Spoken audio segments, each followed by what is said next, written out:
We have to find somebody that'll work with us that has dealt in the dirtiest of dirty business. Never before seen footage of Sean Diddy Combs in the days leading up to his arrest in New York last September. You want to put the stuff in my fanny pack, King?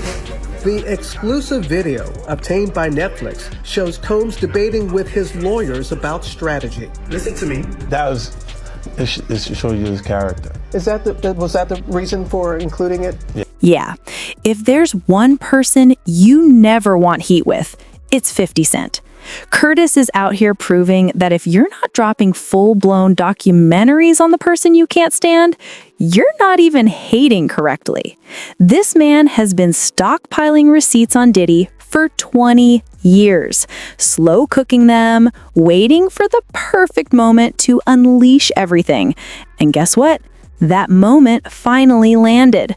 50's Diddy doc just dropped, and the wild part is that he somehow got hold of footage from Diddy's final days as a free man.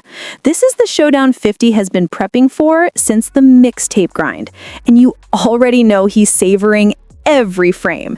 Diddy's locked up with no power to stop it, supposedly losing his mind behind bars and yelling at his legal team. His lawyers rushed out a statement calling the doc illegal and even tried to pressure Netflix into removing it.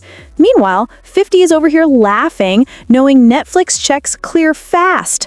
Whether you love him or can't stand him, he's a master at turning beef into business.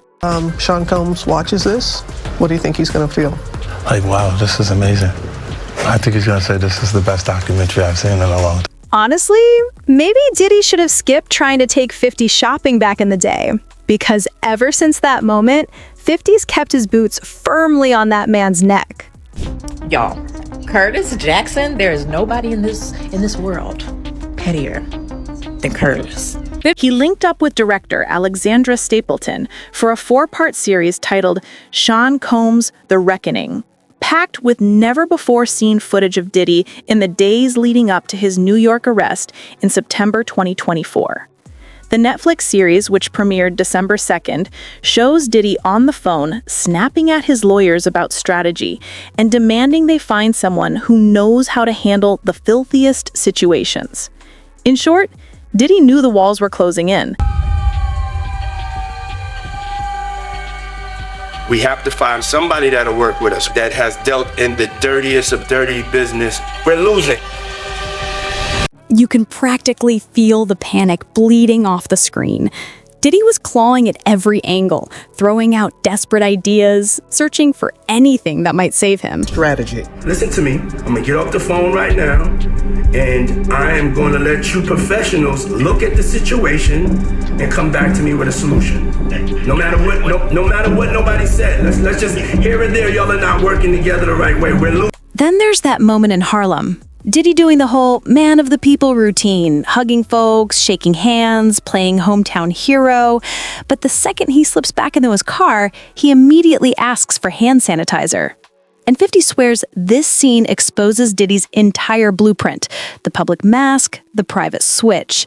Once he's back in his bubble, the real attitude snaps into place. Public person as well, and there was one instance in Harlem, and his reaction when those people Went away. Got in his car and said, I feel like I need to wash, like I'm dirt. It should show you his character. was that the reason for including it? Yeah, I mean, what's the odds that you would do that in front of the camera? Like that's one of the moments where he forgot he was on tape. So when 50 was asked if all of this is him settling an old grudge, he brushed it off and said his goal is to show that the hip-hop community does not endorse Diddy's behavior. And he threw shade at the industry heavyweights who are suddenly mute now that things are messy. I think that hip-hop culture was on trial as much as Sean Combs was? Look, if I didn't say anything, you would interpret it as the hip-hop is fine with his behaviors. There's no one else being vocal. So you would look at it and just say,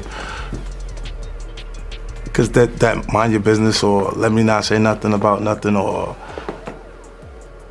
those things, it would allow the entire culture to register as if they're for that. And honestly, he's not wrong. He isn't outing Diddy or snitching. Diddy exposed himself during that trial. Nothing in the documentary is more shocking than what already came out in court. Diddy's already been sentenced, so this series doesn't shift his reality. What 50 is calling out is the industry's selective silence. His whole argument is that staying quiet makes it look like hip-hop is perfectly okay with predatory behavior.